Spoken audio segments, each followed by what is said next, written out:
Hello and welcome to this new episode of Commodore 64 Games Reverse Engineering. I'm going to be reverse engineering a complete game and providing all of the source code so that you can actually use this source code to then create your other games. I'm going to be looking at the shoot 'em up construction kit. We're getting really close now to having a fully featured game engine, so let's get into it.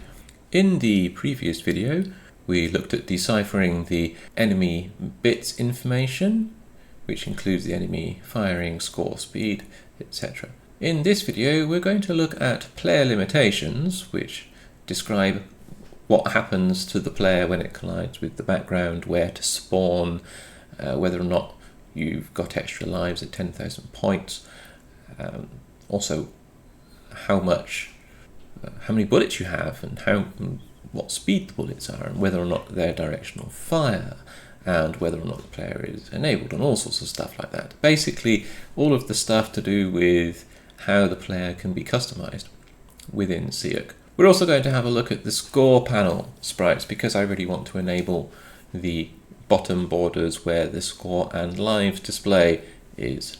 I'm loading up SEUCK here, so we can actually have a look inside the memory when SEUCK is running. I just want to go through a couple of details of the memory structure inside SEUCK, and we can do that quite easily with SEUCK because it's a nice little debugger which shows us the contents of the Commodore 64's memory as it's running in emulation. Let's find the blank version of SEUCK and get that loaded. So this being a blank version of SEUCK has this outlaw presents sensible software shoot 'em up construction kit. Splash screen at the start, we can see the sprites at the end of the memory. We can actually see the 22 up and down arrows there. We can see the targeting cursor. All of these are sprites which tend to get used inside the editor. We can see some bounding boxes there. We can also see the slider for the audio control right there as well. What we're interested though is that we've got these sprites here reserved with 0 score and also some default lives. Now, the player limitations screen looks like this. We've got player enabled, the number of lives, the speed that the player moves at, the amount of bullets, the bullet speed, directional fire, bullet duration, collision with the character, or higher, and player will stop or die, for example. This is where we can edit the movement or the maximum movement boundary for the player. So there are two different player limitations screens. There's one for player 1 and one for player 2 that we can see there in the editor. Now we're hoping that the data inside the memory is the same structure for player 1 and player 2. That's a reasonable assumption. But here we can set independent bounding box extents, if you like, for how much the player can move around the screen. And what we're going to be doing is that we're going to be using the editor to incrementally change data and then see how that affects the data in the all data file, the exported data file that we save from the editor. You can see there I'm moving the player around. Now, the player start position was actually outside the maximum player area, so actually it pinged back inside, it teleported back inside. You can see that if I set the start position all the way to the top right hand corner there, and then if I go back and I edit the player area and I move these all the way to the left and move the top ones down, so I've got a much smaller bounding rectangle, then I test the game. You can see that the player's moved from the top left, and then there we go. Then the player has, once I move it over what looked like the most significant X position, then the player pinged back inside its little bounding box. So we can see that actually the check inside SEUCK itself is not really quite precise for when the player is moving. Ho-hum. And also we can edit the character set using the edit front end option. What we're interested here are the characters, or rather what look like characters, but actually they're definitions for the sprites, for the score panel sprites down there. The score panel sprites are actually horizontally, they're 2 characters wide for each digit, so that's why it's using 2 characters for each, basically horizontally expanded, if you like. digit for the score. So the title screen comprises of this character set plus some text plus the raster bar effect that you can configure, and we'll have a look at that in the next video. But what we really need to do is that we really need to understand the location of these characters in the data file that's saved out, so that we can then import those characters for the score and then get the score and the live display working as well. So if I clear the middle of the 0 character for the score first, and then we go into test game, you'll be able to see that the sprites on the right hand side here should update. There we go. So the sprites only update there in the sprite bank that you can see in the ICU debugger. They only update once the actual real game starts. So we know that the title screen character set data is actually stored as a character set because it's used in a character screen. And in the memory map for SEUCK, we can see that that character set there is actually has two character sets. So we have the character set for the title screen, but there's the character set that's used for the editor as well, the editor's bounding boxes and all of the numbers as well. That editor character set is different to the game character set. Now the game character set here in the title screen inside the SEUCK editor, you can see once it goes into the game, it inverts.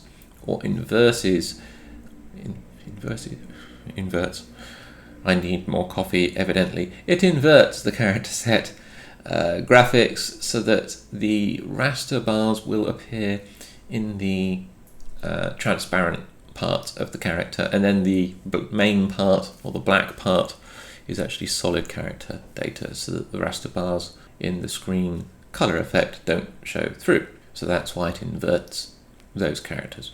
So we need to start noting down and creating these debug details in our little debugging text file, because we need to know what we're going to do and we need to track what we're going to do. Also, I need to set up what we normally do, if you've been watching the previous videos, is that I will use the SEUCK editor to create a base set of data, and I will save all that out as all data, and then I will make some changes to what we're interested in looking at, and then I will save that out as a separate file as all data. I will make more changes and I will save that out as all data, and then we'll use a nice little binary difference tool beyond compare to have a look at the binary differences in the file and then see if we can map out and understand what that looks like. So this is the default data that you get in a blank version of SEUCK. You can see there that the color is customizable and the animation type. And so the color is customizable in the animation itself. And we have already deciphered what the animations look like for players, bullets, explosions, enemies, enemy bullets, enemy explosions, because that's the object editor. But it's basically duplicating the information there, so we can see that the player is that light blue color with animation type sequence 1, so we know that it's a sequence 1 animation, it's not sequence 2 or 3 or 4 or directional sequence, for example. We know the animation speed is 2, and we can see the actual object for the player, just so it reminds us what the player looks like when we're editing its player limitations. So if we bring up the text file, debugging text file, I can start to write down the data that I can see on the screen, and this is going to be in the base file, in other words the first file that gets saved out, like the master copy of the data that we can refer back to when things change. I'm just transcribing what I see on the screen into the debugging text file, because each of these things needs to get understood, right? So it's good to actually write them down. We can see that the directional fire is only a binary choice between yes and no, and that's probably going to be 1 and 0, where 1 corresponds to yes and 0 corresponds to no. But we'll see. All of these fields will get stored somewhere in memory. I'm just hoping, and I'm pretty sure it will be, that it will be nice in a nice self-contained memory block, which is really easy to understand. So bear with me while I'm typing all of this information out. Of course, this debugging text file will get committed to source control, and I'll put a link to its source control in the video description, along with links to all of the source code, so you can have a look through this yourself and you can use the source code yourself in your own project. We're rapidly getting towards a complete game engine reverse engineering now. Just the title screen, and I think the sound effects to go after this, and then it will be done, and then that's basically a complete game engine that you can take away and use in your own projects. I'm just making the player area here different from the default. I'm making it full screen, basically the full extent, top left and bottom right. And I'm making the start position, I'm changing that as well, so it's in the middle of the screen, just because the default value or default configuration for the player limitations that comes with the blank SEUCK wasn't quite to my liking, so I just changed it. It wasn't quite to my liking because the extent of the screen wasn't quite full screen and the player was off down to the bottom left hand corner of the screen, so I wanted to make something a little bit easier to understand, which is why I maximized the player area, and which is why I centered the player sprite. This time now, in the first file, I'm moving the player sprite all the way to the top left and saving that as file 1. I'm using warp mode here in the emulator. The Vice emulator has warp mode, which allows the save to progress a lot quicker than what it normally would do. For the next file, I am going to change as much as possible. So I'm going to disable the player. I'm going to change the number of lives. It says number of lives there. I didn't realize that it said that. I would normally say lives, right? L-I-V-E-S. Not lives. Anyway, changing the number of bullets, changing the directional fire type, changing the bullet duration.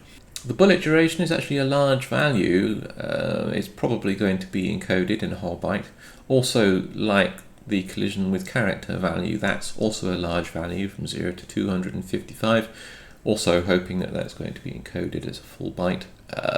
If you recall the animation objects configuration, there were quite a lot of bit fields. I'm hoping that this structure for the player limitations actually doesn't have a lot of bit fields. Oh, the enemy bits as well. Oh gosh, yes, the enemy bits. In the previous video where the animation and the enemy bits structures were deciphered, there were quite a number of bit fields in there. Bit fields are where there's a packing of bits. So say for example 1 or 2 or 3 bits will be packed into a byte along with other values. So 2 bits, for example, can store values from 0 to 3, or a range of values, but basically 4 different states. 3 bits can store 0 to 7 values, or 8 different states. But you can pack together a 3-byte value, a 3-bit value, and a 2-bit value into one byte, because each byte is 8 bits long, 8 bits in size.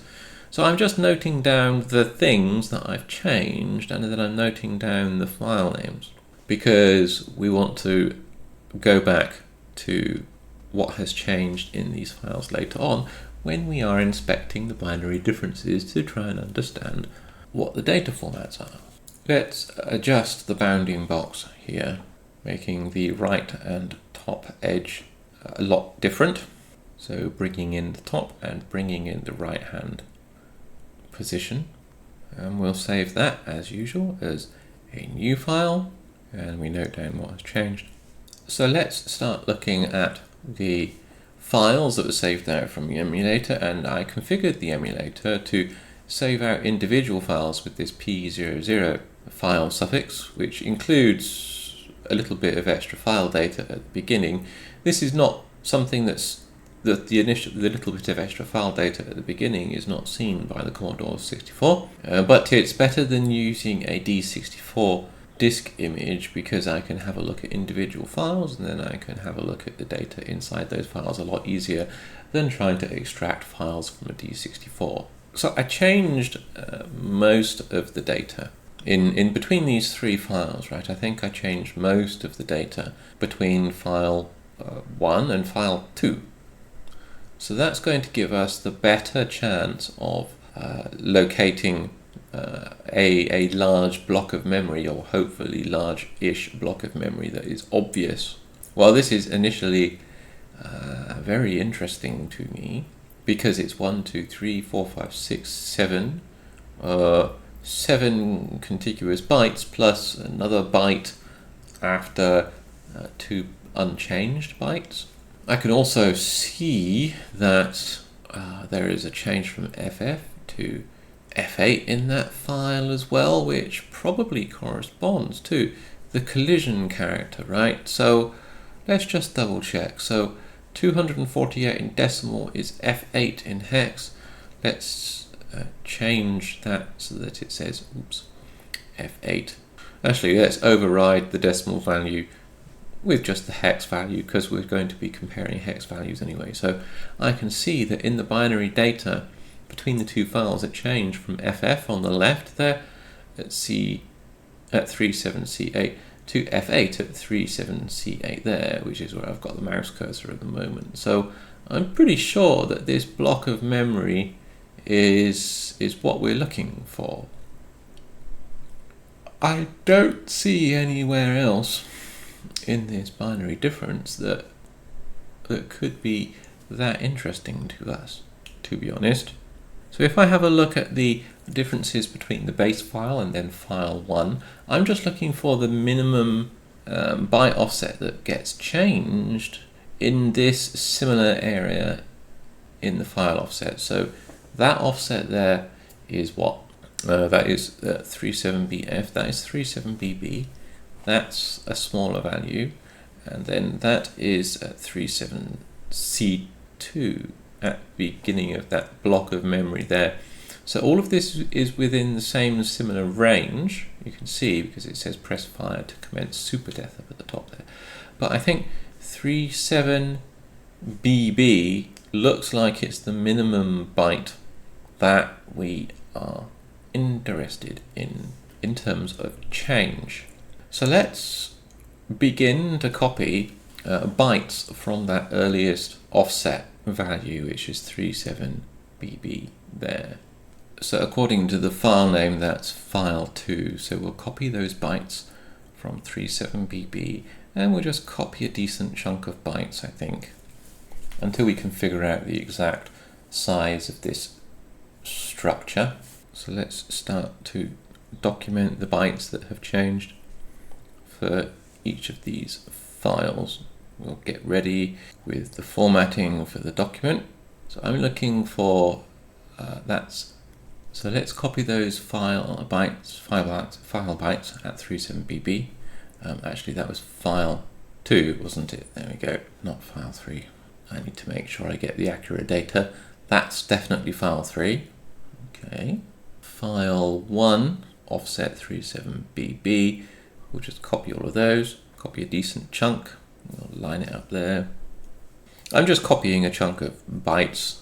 I'm not copying too many, but, well, hopefully I'm not copying too many. I think I am still, but I'm just copying enough bytes that I'm guessing how many bytes all of these different configuration values are going to take. All right. So at X position might be 2 bytes, at Y position might be 1 byte. If all of the rest of these fields are 1 byte in length, then that's at least 16, 17, 18, 19 bytes, something like that. So I'm just separating these out now so I can see them in 4 byte chunks nice and easily, and see where the 8 byte boundaries are as well. It's just a convention which helps make them a little bit more obvious. These values at the end, they're not changing. I don't think they're going to be important, so let's get rid of them. I recall that with file 2, I basically changed practically everything that I could think of changing. So if there were any unchanged bytes across all 4 files, the base file, the file number 1, 2, and 3, then I don't think they're going to be important. So the most obvious one here is the collision character. That was an offset D, wasn't it? That's offset 4. That's offset 8, 9, A, B, C, and there we go. Because I'm counting in hex now.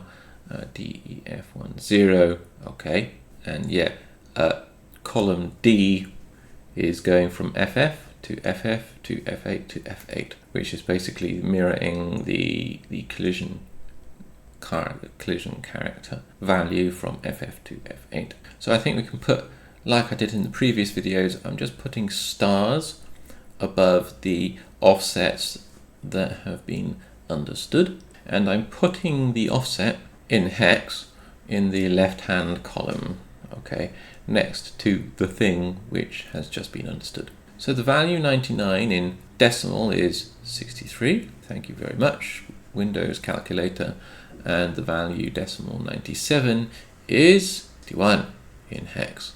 Now we can see there immediately that 89AB, B offset B, is bullet duration. We're going to keep on going through these files, looking for things that can be understood, following a very similar methodology from the previous videos, where data is changed in the editor and then the data is analyzed from the point of view of binary bytes, or hexadecimal bytes rather, in the file data. Another obvious value is the bullet speed that changes from 7 to 4. Did you spot that one quicker than me? Maybe you did. So there we go. I think that one's been understood. Oh, before I forget, I'm going to write down the file offset, which is 37BB, which is the earliest file offset of changed bytes within the all data file. So now it's been understood, I think let's put some stars there, or asterisks if you like to call them that, and we'll note down the offset which corresponds to that data there. The number of bullets from 3 to 2. Now the player doesn't have a 0 number of bullets, so that might be 1 based rather than 0 based. Let's go into the editor and just change that, I think, but it is 1 based. You could see that I couldn't change the amount of bullets from 2 to 1 to 0, it only allowed me to change it from 2 to 1. The default value is 3, don't forget, and that's in the base file.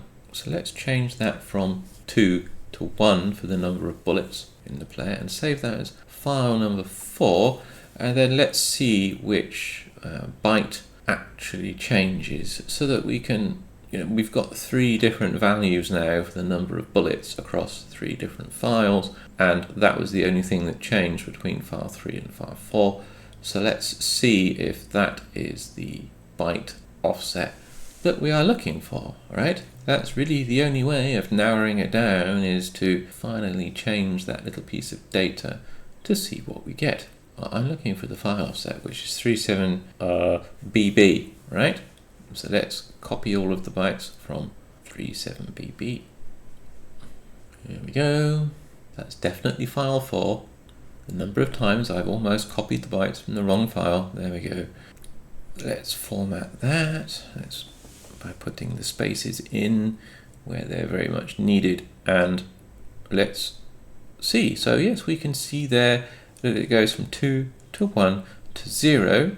So it is a 1 base number. So 2 corresponds to 3, 1 corresponds to 2, 0 corresponds to 1 for the number of bullets. So I think we can put a little star there and write down the offset, which is offset 8 for the number of bullets. We're getting there, slowly and surely.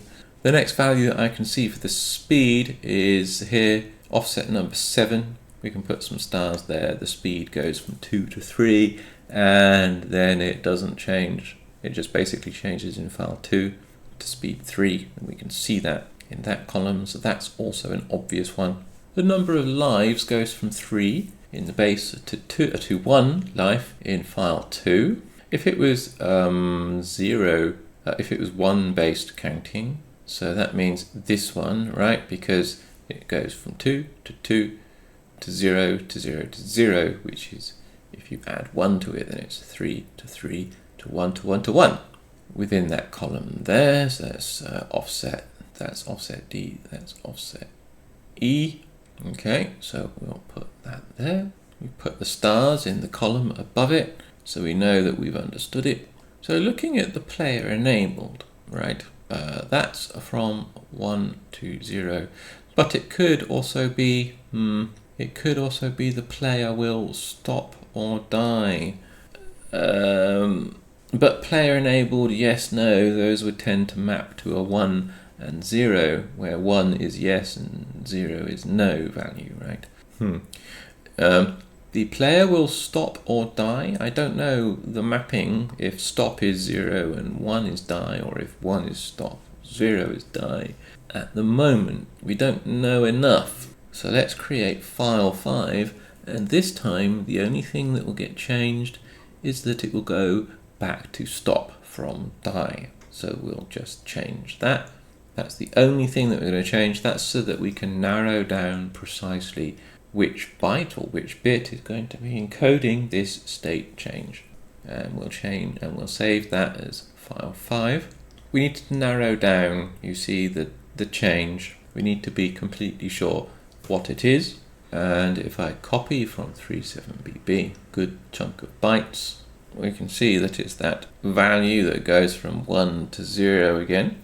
So from that, we know that 0 is going to be stop and 1 is going to be die. At least that seems to be the case, right? And we can see there immediately that it is in column C. So we can put some stars there and we can put the offset there. There we go. So since we know that column C or offset C rather, is the player will stop or die choice, then I think we can almost safely say that these change from, okay, so there are two, right? There's extra life and there is directional fire, which goes from no to yes, and there's extra life, which goes from no to yes, and they both go from no to yes in file 2. How tiresome and tedious, but it needs to be done. So we change the extra life. In SEUCK it calls it extra man, but it's an extra life. So we'll change the extra man option, the extra life option. We'll change that and we'll save that as file 6. We'll then have a look at that file in the binary file viewer. We'll extract the hex bytes and we'll put it into the debugging text file in a second. Just let me get the comparison tool up. There we go. Let's go to 3. Who remembers the byte offset? 37BB inside the file. There we go. Let's just copy that chunk of bytes, put it back into the debugging text file and formatting it. You know, I'm starting to regret adding these formatting spaces now because I need to keep on formatting every time I paste a new line from the binary file viewer. But okay, so this offset here, which is offset F, C, D, E, F, yeah, F in hex, that is the extra life flag. Okay, so that we have some unknown values. Now, look at this, the 19, the 0, and the 7, 8 in the last 3 bytes in those columns, they don't change. I don't think they're important. Or at least I'm probably thinking at this point in time that they relate to the second player. So I don't think they're important for the first player. So let's get rid of them. Thank goodness for column selection in Notepad++. Makes life a whole lot easier when you have column insertion and column selection and column delete. There is one value at offset 9 which changes from 0 to 1. I have a feeling that that's the directional fire offset. We have these bytes at the beginning. They are changing, but I don't understand what they are yet. I'm going to change the player's area. I've just realized that I didn't actually change the bottom limit and I didn't actually change the left hand limit compared to the base file at all. So I'm probably not looking at the complete data because those bytes haven't changed. I've not been noticing them change. So that's because I didn't change the left limit and the bottom limit. So I'm now changing the left limit and the bottom limit. I'm also changing the player position yet again. So I'm changing all of those things, and actually I was changing the right limit and the top limit as well. I've changed all of those things and I'm saving that as file 7. I'm re-examining my assumptions. So I changed everything there. You know, left arrow, right arrow, right arrow, left arrow. I'm just noting down, I'm putting a little note there. in shorthand to tell me that I've changed all of the data. Let's have a look between file 6 and file 7. If we have a look at the changes between file 6 and file 7. Oh look, that's 37B9, which is earlier than or less than 37BB. Oh, that means that I haven't been copying all of the changed data because the bytes have changed earlier in the file offset than I thought. So 37B9 is the new earliest byte value change. Oh, great. Okay. So 37BB minus 37B9 is 2, right? In hex. That means all of these are the wrong offset by at least 2 currently unknown bytes because I haven't noted them down anywhere. Okay, great. So I need to reformat this table and introduce some extra bytes. What's going to be the best way to do this?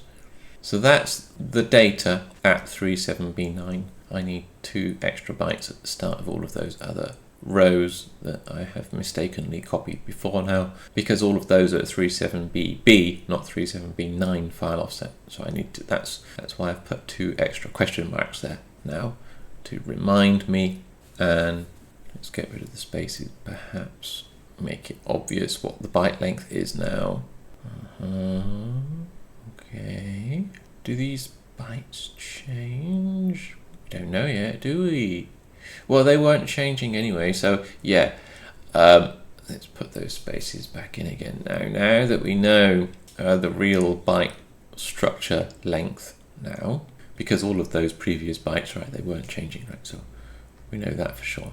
At the end, the bytes at the end weren't changing. But we need to know what the bytes are or were at the beginning of each of these files. So we need to know now what they were at offset 37B9 in the base file. I've copied in too much data again, way too much data. This is where I really regret. I'm going to remove those spaces. I've made that decision now. That's it, done. I don't need them for byte offset grouping purposes anymore.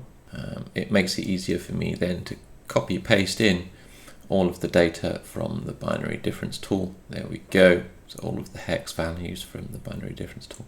These stars, oh great. I need to figure out all of, I need to relabel my columns, and then I need to refigure out those stars, don't I? Okay, so that's still offset 0, 0, 1, 2, 3.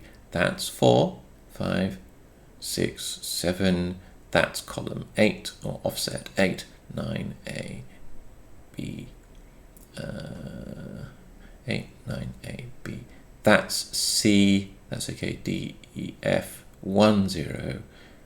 And then that's 1, 1, and 1, 2 on the end, those 2 last bytes. So we now know that the speeds it.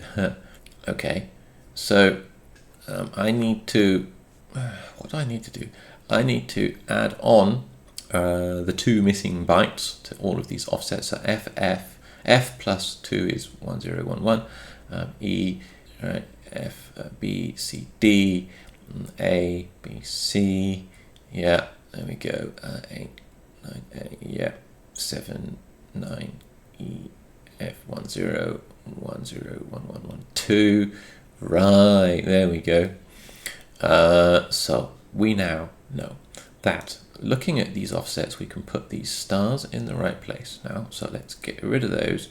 And we know now that we have understood the earliest offset that we've understood now is offset 9 and A, and then we haven't understood B yet. We haven't noted down what offset B is.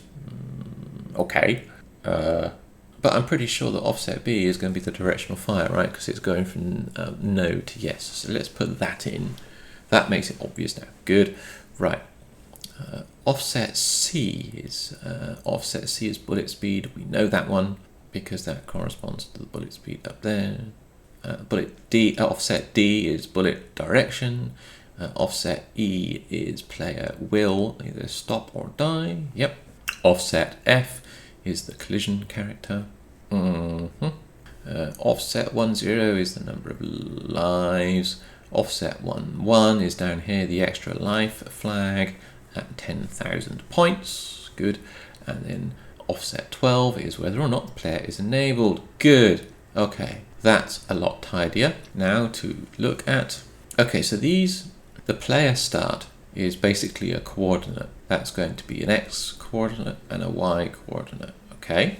Going to need to ponder these because the player area and the player start have not been understood, and those are the only parts left of the player limitation structure to actually really understand.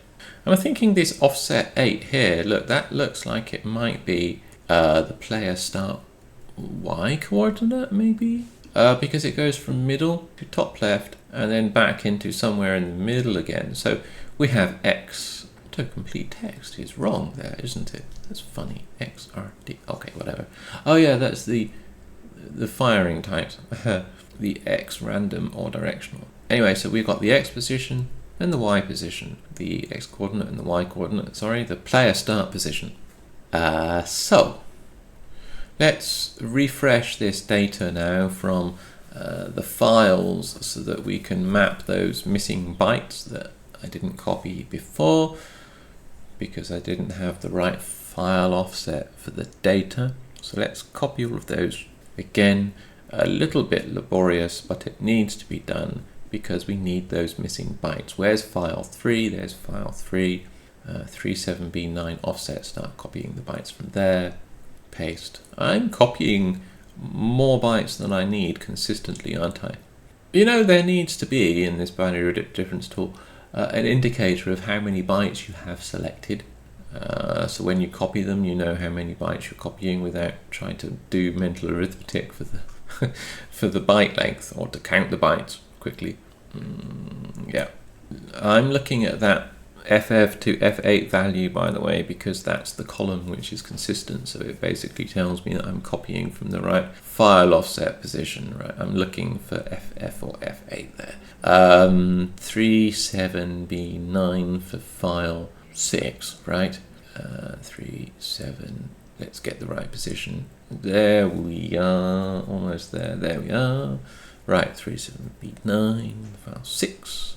And then we have the bytes for file 7 already. Right, so the player area is left. I mean, the data that's going to be in the player area is going to be probably left coordinate, top coordinate, right coordinate, bottom coordinate. Or basically XY for the top left and XY for the bottom right. Basically it's the same data. 4 values. 2 X coordinates and 2 Y coordinates, left and right, up and down. Don't know what order they are in the memory. That's something that needs to get understood. Conventionally, it should be XY, XY or XX, YY, but we'll see. The player start, we can almost safely assume that it's going to be X and Y position, right? Don't know why a programmer would invert the Y and X values when they're storing them in memory. They might do.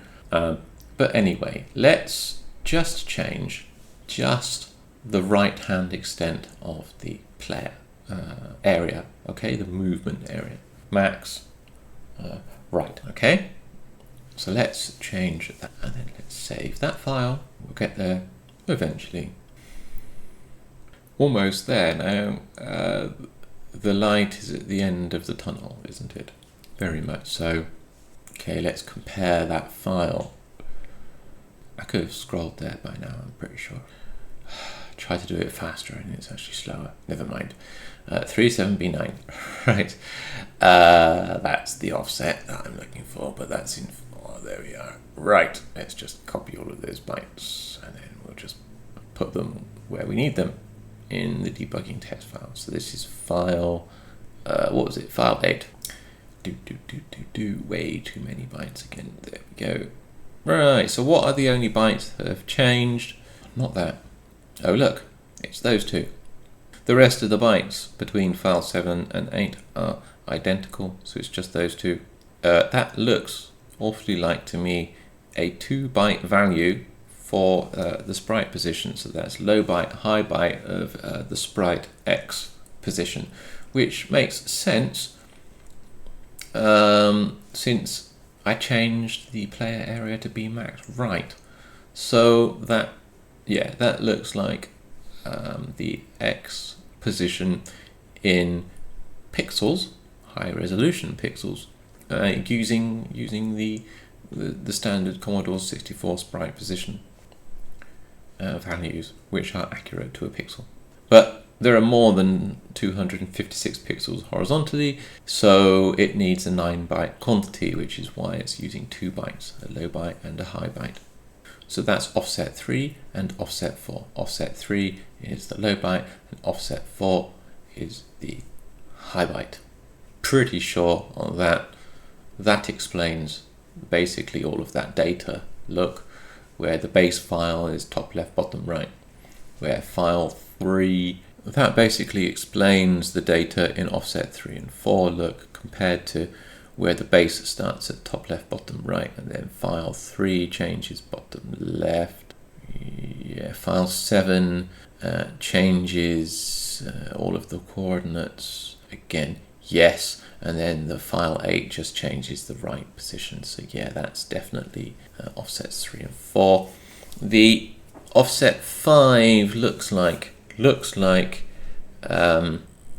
the Y coordinate for the down position, which is again, now the sprite Y coordinates are 0 to 255, so they can all fit within a byte. So I think that's offset 5. It would make sense that that's what we're seeing.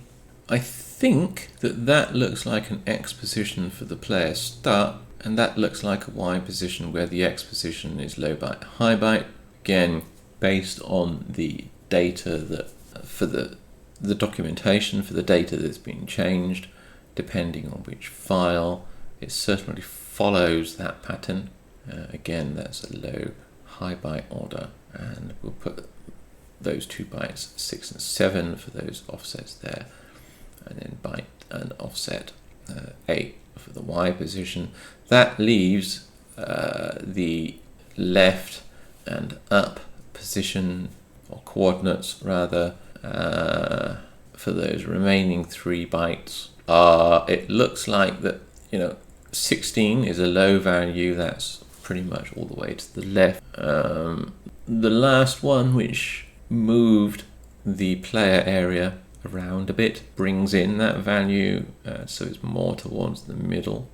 So I think that's safe to say that that's the left coordinate, and then that's the up coordinate value there. And all of these are in Commodore 64 VIC sprite coordinates. So I think that maps out all of the byte values for all of that data. So let's tidy everything up now based on that huge great big table with all of that extra data. So we don't need to know what we've changed and how we've changed it now, we just need to tidy up the labels, if you like, for what this data is. So that's player start X low, high, player start Y position. That's the player area. That's 0, 1, 2, 3, 4, 5, 6, 7, 8. That's now we need offset 9, which is speed. And now we need offset, no, hold on a second, that's offset 10 in hex, which is not quite right. It goes offset A first, and then B, then C, then D, E and F. That's counting in hex, not in decimal, of course, because we're looking at hex numbers.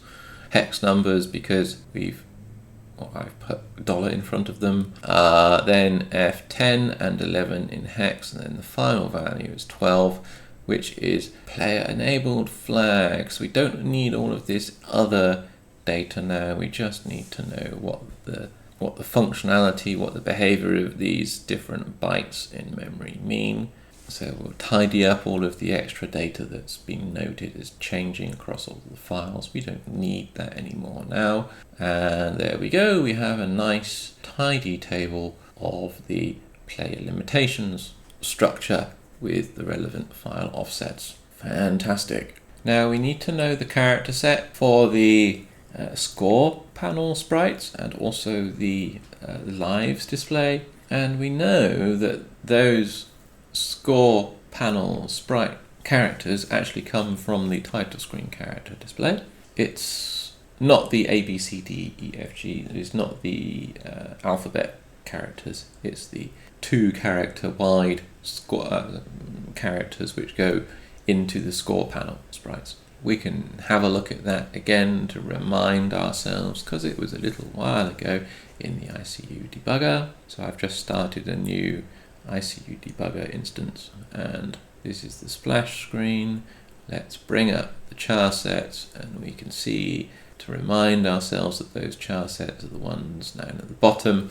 We can see that the space, the 0, 1, 2, 3, 4, 5, 6, 7, 8, 9, the 2-character wide numbers are in the character set. They are just laid out immediately after the F1, F3, F5, F7 characters there. I'm filling in the first character. Actually, let's fill in the second character as well. Now, each character is 8 bytes in size, because it just is. That's the standard Commodore 64 VIC character. Size is 8 bytes with 8 pixels horizontally, and each pixel is a bit, so that's 8 bits horizontally for the pixels, which is 1 byte, so that's 8 bytes vertically, because we've got an 8x8 pixel high resolution character. Okay, so let's just note down there that that's the file that contains the characters where the first 2 title screen characters have been made to be filled with all of the same value. So we should be changing up to 8 pixels in memory. Now let's look between file 8 and the chars file that we just saved out. Let's use the binary difference tool to find out the file offset for that data that has changed. It's obviously not the file header. Although the bytes in the file header have changed, it's changed because it contains the file name. It's not those bytes. It's not those bytes. That's far too few bytes. We need 16 bytes at least. We know that the 2 characters next to each other are stored contiguously, and there we have it. We have almost certainly 16 FF bytes there that have changed, so we can pretty much safely say that EB1C is the start of the character set data for the title screen and also the score panel characters. That's the file offset, of course, as is 37B9 for the player properties file offset. That's also a file offset. It's not a memory address right now. So remember that we need to convert from file offsets to memory addresses. Let's get the calculator out and do that normal usual calculation, which strips out the file header and adds on the memory offset, which is -1C plus 900 in hex, and that's documented in one of the previous videos right at the beginning of this series, so you can go back and have a look at that if you want to. But basically that's the calculation. The calculation is also documented in the documentation file. But basically that's the memory offset for F400 for the character set data and 490D there for the earliest file offset. Okay, this is just counting the number of characters from the beginning of the character set until we get to the beginning of the score double width characters, and that's the offset is character number 34, and then the offset to the, well, we know that, right, because it's going to be 10 digits at 2 characters per digit, so that's 54. Didn't need to count it, actually could have worked it out by adding on 20, which is 2 times 10. These are decimal values, and that's the number of characters offset. So we now have enough data, we understand enough now to write the code to parse all of this data, particularly the player properties, but also get the score display and the lives display working. So we'll have a look at that code next. So in the code references we have scrollerdata.a, which pulls in the data from the SEUCK data file, and there's player 1 properties, which is using 409D, and player 2 properties is basically 409D plus 13 in hex, which is 40B0. The player offset labels mirror those offsets that were discovered during that reverse engineering session just now. We know the offset of the score and the lives, which is 34 and 54 characters for the score display. The title screen character data is pulled in there, and that's an offset F memory address F400, and the sprite score characters is F508. Now that basically means that we're taking the offset to the score, which is offset character offset 34, need to minus 1, we get, decimal mode. So 33 times 8 is 264, but in hex it's 108. 108 plus F400, which is the start of the characters, gives us F508. And that's that A8, $A8 is the number of bytes that we need to pull in for the score panel graphics, basically, which includes the lives counter.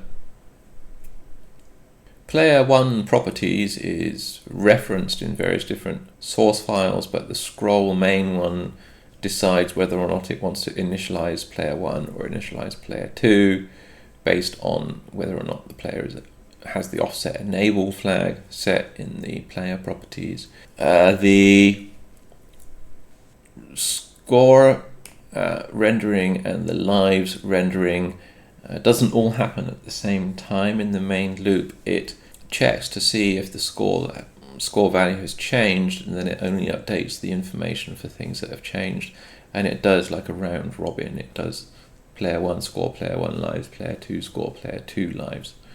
And basically it just uses the current score number for each of the positions, and then it offsets that, and it does a little lookup, and then it copies over the relevant character data into the sprite data.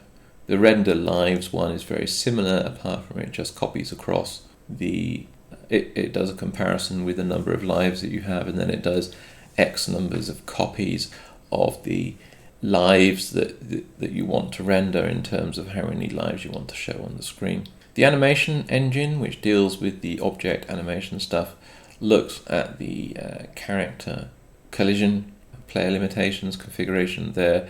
It also decides on whether or not you should get an extra life based on it when it does a score add. So when score add does its little calculation, if the units in the 10,000 units column change, then it sets the return value to be not equal rather than equal.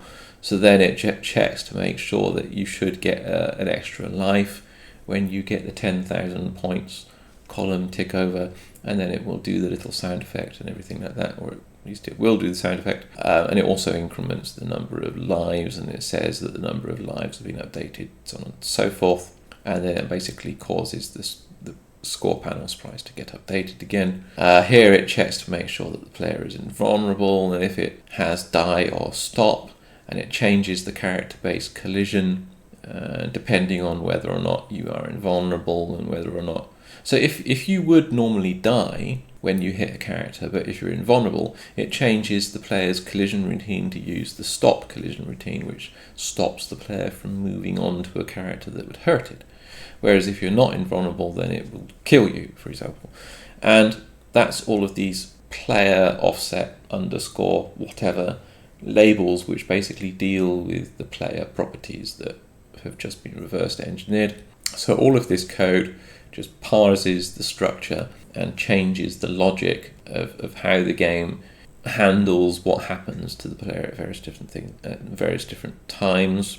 There's the number of bullets, for example. Here, the player offset number of bullets, it compares it with the number of animation player 1 or player 2 bullet counts, for example. So all of these properties are just mapped into the code, and then the code handles it. So when we run the code, then basically we've got practically a full game now, apart from the title screen and apart from the sound effect. But you can see the score panel sprites now on the bottom with the lives display there on the bottom. If the player is hit, then we get, well, it's showing the correct number of lives, it's counting the number of bullets so that you cannot fire more than a certain number of bullets. The bullet speed is accurate now for the player.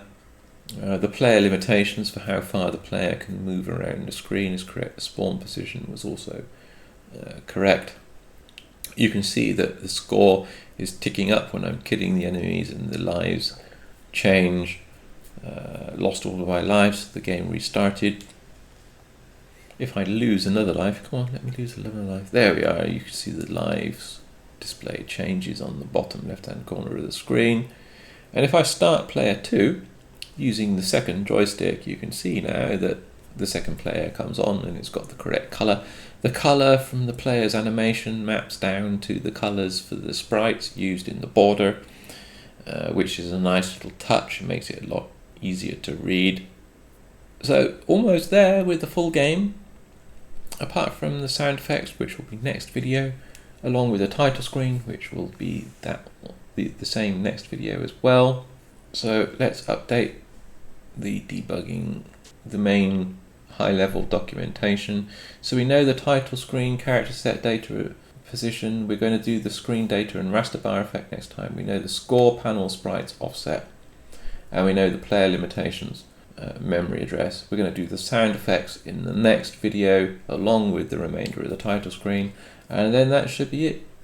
The game engine is complete. Reverse engineering for the game engine is complete, and all of the source code is complete and ready and waiting to be used. And that's it. Basically, the SEUCK Redux engine, as I've called it, is used by a lot of different games, mostly by Richard and Alf, although some other people have also taken the engine and used it in their own projects, which is fantastic.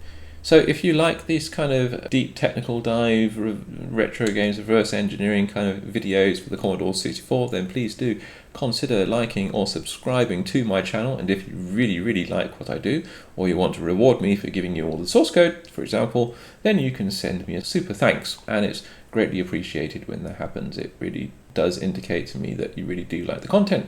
So thank you very much for watching. Take care. Have a great day or evening or night, wherever you are.